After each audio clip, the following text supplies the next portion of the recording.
Good morning, students. In yesterday lectures, before this lecture, we discussed about the general physical and chemical properties of alkaloid. The nature of nitrogen atom present in a heterocyclic ring is how affect its basicity, how decide its basicity, and how the basicity affects its action. Also, we see its a physical property like its solubility, its optical rotation, and how the optical rotation means neo-rotatory are more active in case of alkaloid than the dextrorotatory. And we also see its chemical nature is totally depend upon the nature of nitrogen, and it's a nature of nitrogen, that is a primary amine, secondary or tertiary, and its basicity will decide its action. Now in this lecture we discuss about its chemical testing.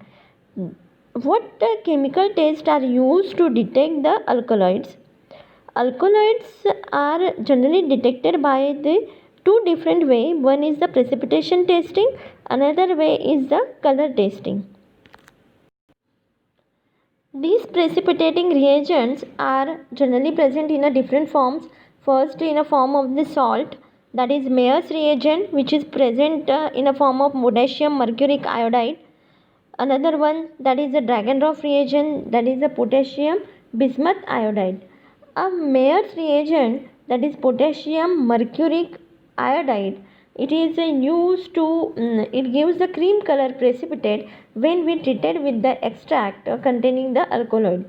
It gives the cream color precipitate, while Dragonroff reagent, that is a potassium bismuth iodide, when we treated with the plant drug extract containing alkaloid, then it gives a reddish brown precipitate.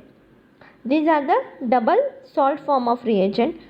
Another one, that is which contain the halogen, that is iodine and potassium iodine. It is called a Wagner's reagent.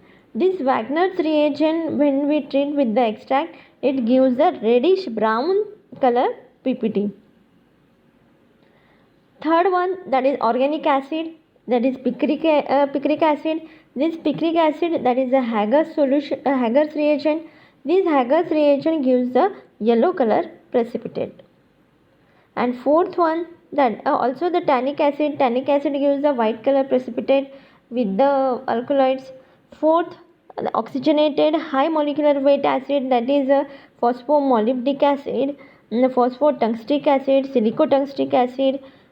This phosphomolybdic acid, it is also called at a Sconenges reagent, which gives a yellow to pink color with the when we treated with the phosphomolybdic acid.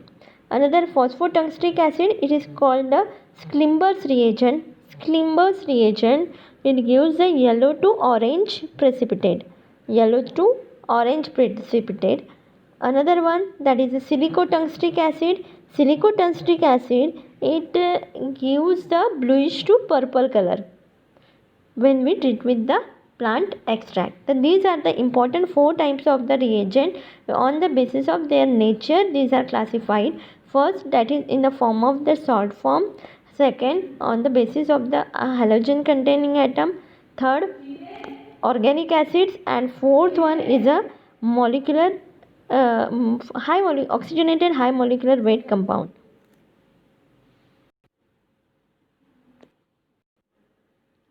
These are some another coloring reagent, that is a Froday's reagent, that is phosphomolybdic acid. Marquis reagent, formaldehyde and concentrated H2SO4. Mendelin's reagent, sulfovanillic acid. Iridimann's reagent, concentrated HNO3 and H2SO4. Mackay's reagent, selenious acid. Shear's reagent, hydrogen peroxide.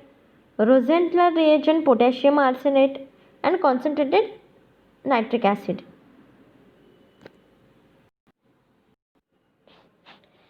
Now we see the extraction, purification and isolation of alkaloid from the powder plant. The extraction is important step in when we isolate or when we want to separate that particular chemical constituent from that crude drug.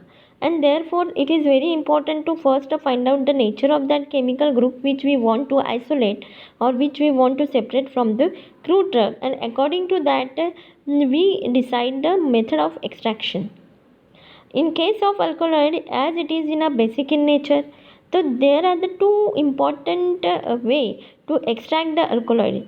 First way, that alkaloid which is present in a free basis form, we in a base form we convert it into the free basis form by the addition of the extra alkali into that. If we give the treatment of the extra alkali to the already alkali containing compound, then it separate out the free bases, and that separate out the free bases according to the solubility, means if these free bases are insoluble in a water but soluble in a organic solvent, so these organic solvents are used for the extraction.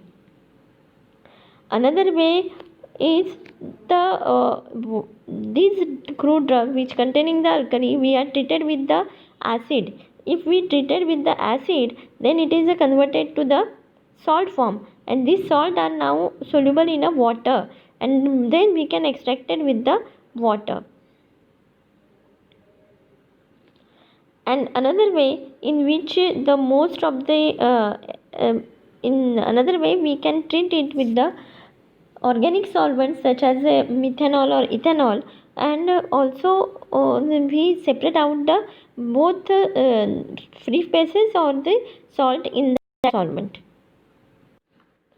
Now we will discuss the first process. It is called the Mencken's process, in which the first the drug is powder the drug. This powder the drug is treated with the moist with the water, and then add the base to in that, add extra alkali into that, means treated with the sodium bicarbonate or NaOH. Mostly the sodium bicarbonate we can use. Then it is converted into the free bases form. This free bases form, after conversion we can extract with the organic solvents such as the chloroform, ether. Then after extracting we are getting the two phases. One is the organic phase and another one is the aqueous phase. In organic phase, mostly the alkaline resins, fats are present, and in aqueous phase, mostly sugars, pigment, glycosides are separate out. This organic phase, which is basic in nature, we can treat it with the acid. Then it convert to the salt. Then there are the two types. The one is the acidic phase and another one is the organic phase. In acidic phase, the alkaloidal salts are present, also the some impurities. Organic phase contain the separate out the fats and waxes. This acidic phase again treated with the ammonia. Then all the alkaloids are converted into the alkaloidal base, which are those who are present in a salt form. Now when we can add the extra alkali, then the bond get breaks and the free bases get separated. These separated free bases are again extracted with the chloroform, and that chloroform organic phase mostly we contain the free alkaloid bases. This is the first method of the extraction. The second method, it is called the Stas-Otto method, which we use in a glycoside also. That is, we can powder the drug material, and that drug material is treated with the dilute acids. If we treat with the dilute acid, then in a glycoside we use this dilute acid to break the bond of the glycon and a glycon.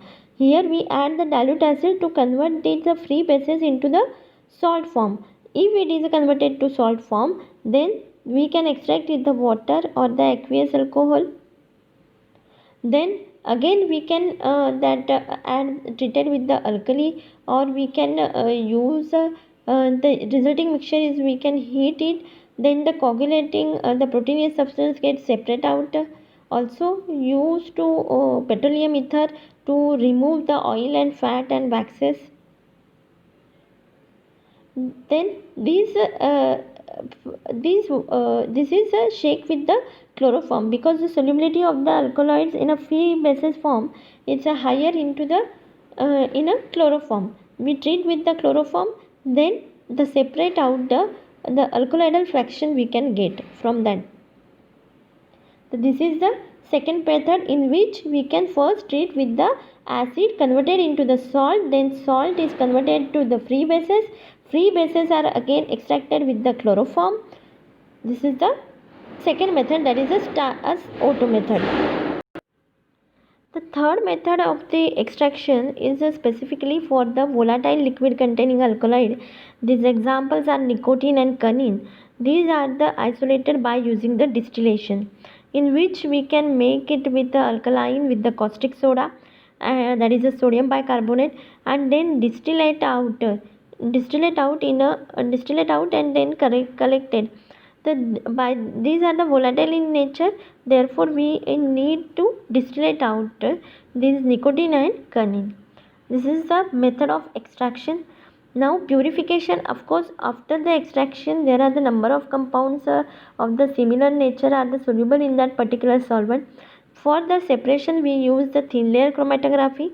After that we use the column chromatography. Then for the structural elucidation we use the IR spectroscopy, mass spectroscopy and NMR spectroscopy. For the structural elucidation, whatever the compound we are isolated, after the extraction, after the isolation, whatever the compound we can get, it is the same what we can predict in our aim. That to fulfill that one, we use it is very important to do the structural elucidation. For that we can use the spectroscopical method. So here we can conclude that is the different chemical testing. The chemical testing is depend upon its coloring reagent and precipitation, and another one that is the extraction and its isolation of alkaloid. There are the three important methods, that is the Mencius method, in which we can treat it with the basic substance or alkaline chemical to separate out the free bases. In Stas auto process we can use the acid to convert it into the salt form, and in a third process where the volatile solvent are volatile nature of alkaloid we want to isolate, at this place we use the distillation. Here our chemical testing and extraction and isolation is over. In next lecture we will discuss about the examples of the alkaloid.